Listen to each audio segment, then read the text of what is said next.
People who have a mismatch between their social needs and their job demands tend to burn out more frequently. There was a new study published in Frontiers in Psychology that defines burnout as, quote, a prolonged response to chronic emotional and interpersonal stressors on the job.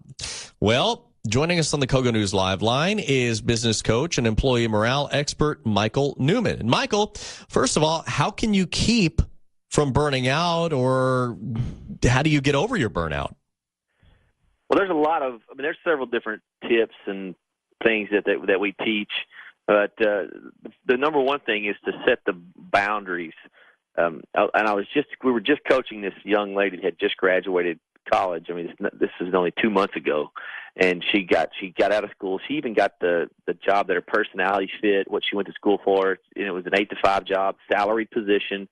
And she said, I've been working 6 weeks, and she was all excited. But she goes, after 6 weeks, I was getting emails at night, and then I was responding to them. And so now they're calling me and texting me and emailing me all different kinds of night, at all different times of the day, even when not during work hours. So setting those boundaries, we call it don't feed the animals. So don't set those expectations up. Go ahead and we're going to check those emails. You know where we are, but go ahead and put that for the list for the next day to respond to them early in the morning. Yeah, I mean, as a boss, shouldn't you let people know, look, I'm going to have to email you at different times of the night, but there's no rush unless it says urgent on it. You know what? That is exactly right.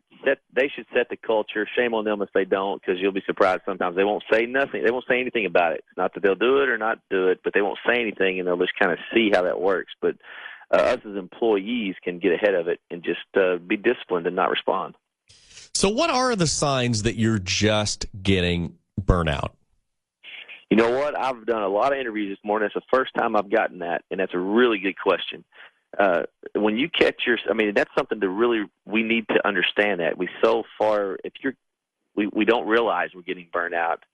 And what you do is you become short with your loved ones.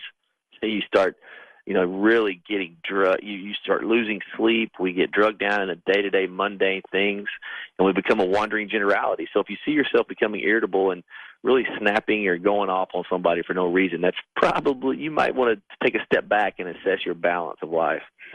Now, as a boss, I mean, there are certain things you can do, like we were just talking about the email situation, but, what should bosses be thinking of? I know it sounds great to have people available 24/7, but it may not be the best idea. No, it's definitely not the best idea. And what you wind up doing, the more you have people have to be available, the less productive they are. And to set that culture, it really starts right when you hire someone. You'll be surprised. We do a lot of training now, especially since people are starting to hire again. There's so many companies that don't do personality assessments with the position.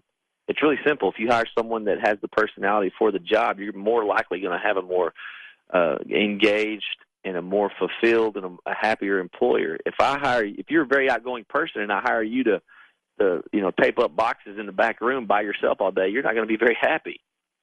And if you're a really inward person that doesn't like, talking a lot, and I put you as customer service, supervisor, you're really going to struggle. It's a good point, Michael. Thank you very much. That is business coach and employee morale expert Michael Ray Newman joining us on the Kogo News Live line. Kogo News Time.